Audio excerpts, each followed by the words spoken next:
So let's talk about these protests that have been happening nationwide since the October 7th attack on Israel by Hamas from the Gaza Strip.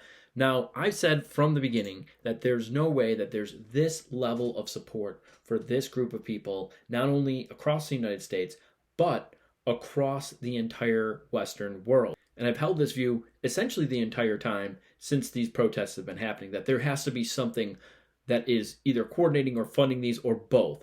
Now, today, DC Drano, a very good account on Twitter, came out with this connection here that's essentially confirming what it is that I believed was happening all along. So it says, have you noticed the same green tents and printed signs at all these Hamas encampments? And it's insane. Like, one of the first pictures that were taken of these Hamas encampments or these pro-Palestinian encampments over the last couple of weeks was all these same green tents. It was absolutely insane.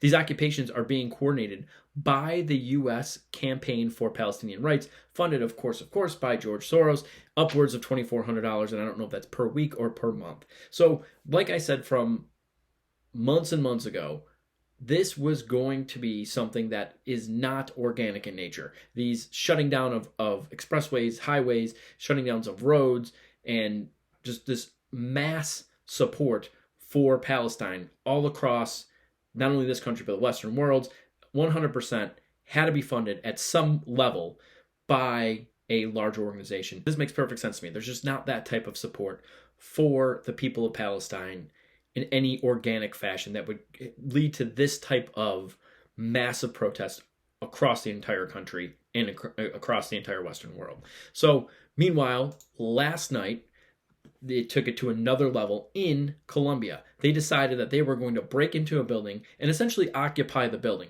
Now, I've pointed this out.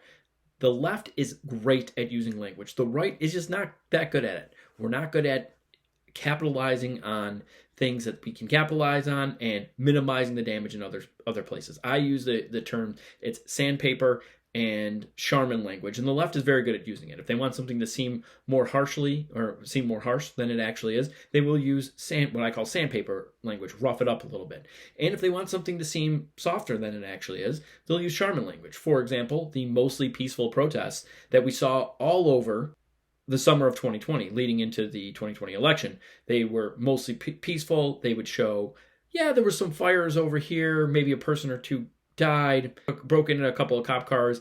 It wasn't that big. It was mostly peaceful for the most time. And now you see things like insurrection always being thrown at the January 6th incursion. So we need to do the exact same thing. With this, call it an insurrection, call these people occupiers or colonists, and essentially flip the tables on them. If you're going to say that that was an insurrection, fine. This is an insurrection too. It doesn't necessarily have to pertain just to a overthrow of the government. This is overthrowing of authority. This is an insurrection that's happening here and all across the universities, and they're calling them protests. No, we need to call them insurrections. We need to call these people occupiers, colonists, whatever it is. The language that they use, we will use that on them. That is what needs to be done, and I just don't see enough people doing it. So if you're watching this, please make sure that you get it on the phone and start calling these people what they are and using the sandpaper language that they use against us, against them. So let's listen into this idiot making requests and demands of the people that are currently occupying this building in New York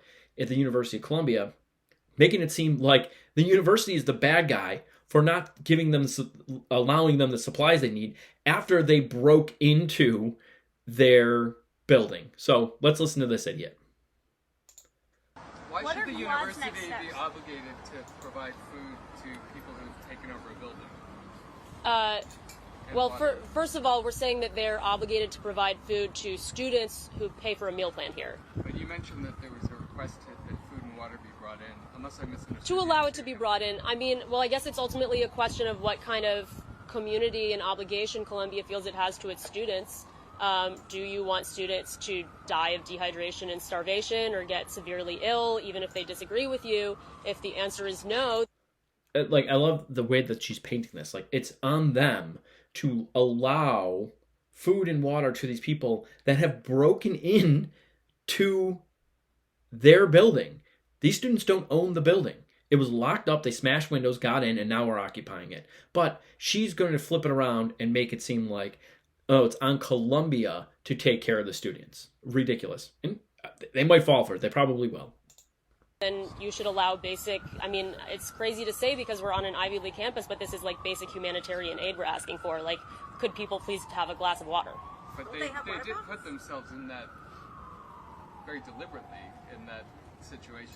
Yeah, the reporter's absolutely right. They put themselves in this situation very deliberately.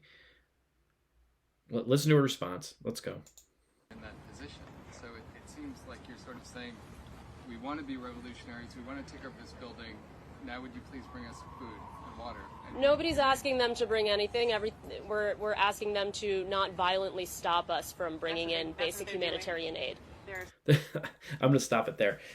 She's asking them to not violently stop them from providing it's what she's calling humanitarian aid. They violently broke into the building. No, you made this bed. You have to lie in it. That's the rules from now on. That needs to be the rules moving forward.